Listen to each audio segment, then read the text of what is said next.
mong pakilaman mo yung buhay mo. Pakilaman mo sa anak. Diba? Diba?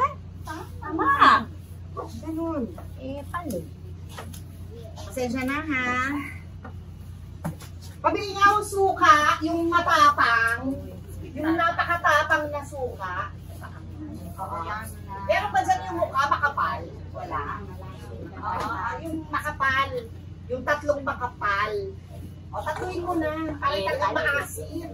Tatuin mo na ha. Huwag mong kabilan. Amoy suka na nga yan eh. Okay. Ay, nasukli. Maraming pere anak ko. Namalas ko din.